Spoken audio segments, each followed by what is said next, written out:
Hello everyone!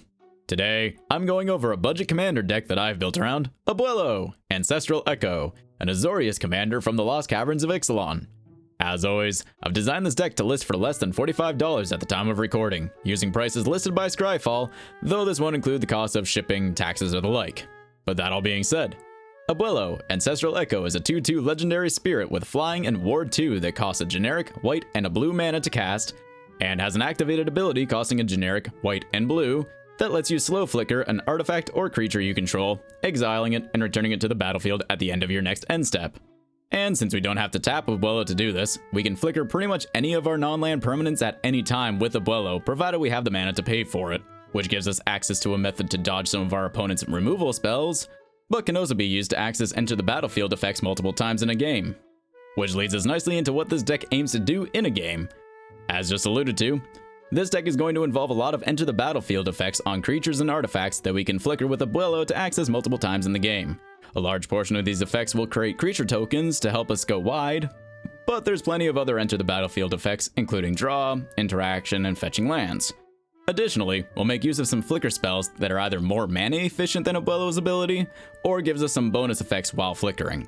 But that's enough of an overview of this deck. Let's start digging into the 99, starting with our ramp.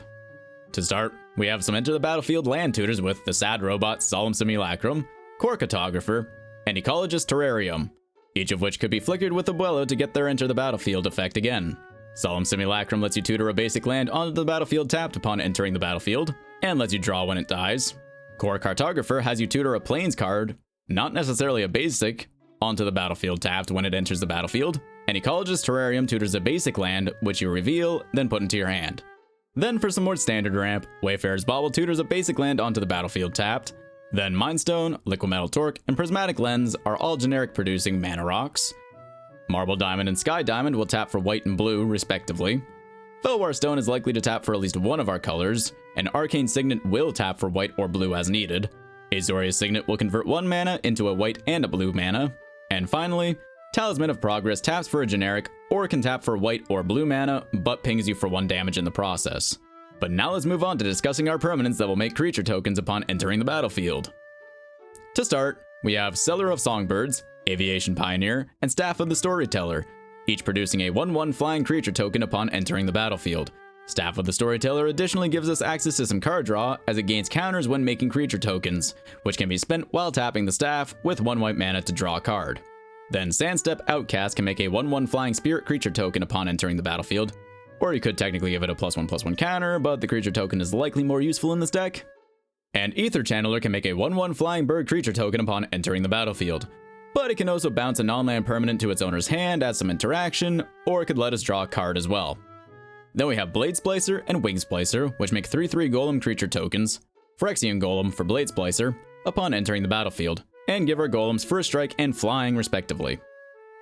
Then we have Mage's Attendant, which, upon entering the battlefield, makes a 1/1 wizard creature token that can be sacrificed with 1 generic mana to counter a non-creature spell unless its caster pays 1 generic, so potentially some useful interaction for when an opponent taps out to cast something large. Then we have Tinkerer's Tote, which makes 2 1/1 gnome creature tokens upon entering the battlefield, and then Experimental Aviator and Whirler Rogue make 2 1/1 Thopter creature tokens with flying upon entering the battlefield. Whirler Rogue can additionally make a creature unblockable for the turn if you tap 2 untapped artifacts that you control. Then Mirror Battlesphere makes 4 1/1 mirror creature tokens upon entering the battlefield. Astral Dragon is a 4/4 flyer that makes 2 tokens that are copies of a non-creature permanent that could be owned by any player, that are also 3/3 flying dragon creature tokens upon entering the battlefield. And finally, Blessed Sanctuary is an enchantment that makes a 2/2 unicorn creature token whenever a non-token creature enters the battlefield under our control, which would include the creatures that we flickered with Abuelo. Additionally, Blessed Sanctuary prevents non-combat damage that would be dealt to ourselves and our creatures. Now, for a few other enter the battlefield effects that aren't making creature tokens, but also didn't fit well into later chapters, we have Peregrine Drake, which untaps up to 5 lands upon entering the battlefield, so it can pay for itself when cast using land-based mana sources, but it could also be used to potentially regain extra mana on each opponent's turn by spending 3 mana to flicker the Drake using Abuelo during the opponent's turn, and then untapping 5 lands when Peregrine Drake returns on their end steps. Angelic Chorus has you gain life equal to the toughness of creatures entering the battlefield under your control. And Knight Paladin deals 4 damage to each opponent when it enters the battlefield. But now that we have a bunch of enter the battlefield effects to work with, let's move on to some additional sources of flicker effects beyond our commander. First up are Cloud Shift, Ephemerate, and Turn to Mist, the first two being fast flicker spells that exile a creature and immediately return it to the battlefield, and the latter returns the creature at the beginning of the next end step. Ephemerate additionally has Rebound, allowing you to cast it for a second time at the beginning of your next upkeep. Ghostly Flicker lets you exile 2 artifacts, creatures, or lands you control and return them immediately to the battlefield under your control. Acrobatic Maneuver is also fast flicker, but it also replaces itself with card draw. And Lae'zel's Acrobatics is slow flicker for all of our non-token creatures, but it has you roll a d20, and while regardless of result, you'll return your creatures to the battlefield at the beginning of the next end step, if you roll a 10 or greater, you'll return each creature to the battlefield immediately after exiling, then exile them all again, and then they'll be returned at the start of the next end step. So depending on what you roll, you could have potentially up to 2 enter the battlefield triggers for all your non-token creatures with one cast. Then Charming Prince and Flicker Wisp are both creatures that can slow flicker a creature and permanent, respectively, upon entering the battlefield. And then Soul Herder lets you flicker a creature you control at the start of your end step, while it gains +1/+1 counters whenever a creature is exiled from the battlefield. And then Yorion Sky Noodle is a 4/5 flyer that lets you slow flicker any number of non-land permanents you control when it enters the battlefield. And finally, we have the Eternal Wanderer, a planeswalker that can only be attacked by at most 1 creature each combat, so something that's relatively easy to defend. And it has a +1 ability to flicker any target artifact or creature and have that permanent return to its owner's control at the beginning of their end step, as well as also having a form of board wipe as an alt that can be immediately accessed upon successfully resolving onto the field. But with that, let's move on to the spells that will help us keep our hand full. First up is Archivist, which can simply be tapped to draw a card. Then we have Rumor Gatherer, which lets you scry 1 whenever another creature enters the battlefield under your control, but it has you draw 1 instead if it was the second time that ability resolved in a turn. Circuit Mender has you gain 2 life when it enters the battlefield, but has you draw a card when it leaves the battlefield, so this is one of the few instances of leave the battlefield effects in this deck, but it works well enough with Flicker. Then Lembas has you scry 1, then draw a card when it enters the battlefield.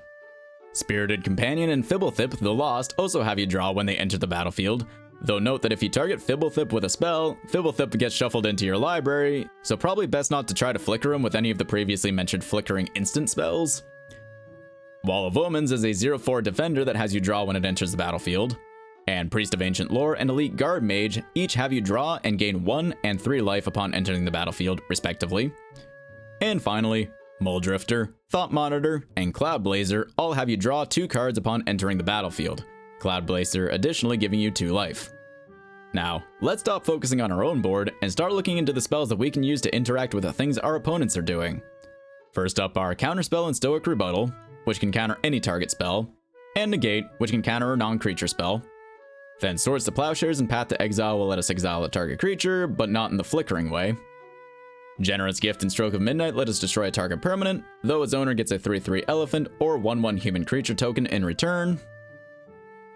Reflector Mage bounces an opponent's creature back to their hand upon entering the battlefield, but that creature's owner can't cast spells with the same name until our next turn. Darksteel Mutation can gut basically any creature, as it's an aura that turns a creature into a 0/1 indestructible insect artifact creature token that loses all other abilities, card types, and creature types. And finally, we have a couple of board wipes with Austere Command and Cleansing Nova, both letting us choose what gets wiped from the battlefield. But now that we've gone through all the spells in our deck, let's take a look at our lands. To start, we have Shire Terrace, Promising Vein, and Myriad Landscape, all of which tap for generic. The first two can tutor a basic land directly onto the battlefield tapped, and the latter tutoring 2 of the same type of basic land onto the battlefield tapped. Then for some tap lands, we have Glacial Fortress, a check land entering untapped if you control a plains or island, Deserted Beach, a slow land, Prairie Stream, a battle land that enters untapped if you control at least 2 basics, Seachrome Coast, a fast land, Port Town, a reveal land, Azorius Chancery, a bounce land, Temple of Enlightenment, a scry land, Tranquil Cove, a life gain land, and Azorius Guildgate. Then Path of Ancestry and Command Tower, which will tap for either color that we need. Minas Tirith will give us a little bit more access to draw with a fairly easy requirement to meet. And finally, we'll fill the rest of this deck with 11 plains and 9 islands, as this deck has a little bit more focus on white mana pips than blue. But with all 100 cards laid out, let's take a look at that price. And as you can see here, this deck is currently listing just under $45 at the time of recording, including our basic lands at 10 cents each, but this isn't including the cost of shipping and the like. Now, before closing out this video, I'd like to go over a handful of cards to consider if you're wishing to upgrade this deck and are willing to have a slightly larger budget. Illusionist Bracers can double up the activated abilities of the creature we equip it to, so we can flicker 2 things for the price of 1 on Abuelo. Ifara, God of the Polis, can give us even more card draw for doing things we'd already be doing. Loran of the Third Path can give us some interaction on an Enter the Battlefield effect. Cathar's Crusade can balloon the stats of our creatures we don't flicker with +1/+1 counters. Eerie Interlude is a great flicker spell for any number of our permanents, either for Enter the Battlefield effect reasons, or to avoid a board wipe. Moonshaker Cavalry is a solid way to close out a game, especially since this deck has a bit of a go-wide strategy. But regardless, if you'd like to build, adapt, upgrade, or otherwise play with this deck, the link, as always, is in the description down below. If you liked the video, consider giving it a like, and maybe subscribe if you'd like more budget commander decks. But with all that said, thank you for watching, and I'll see you in the next one.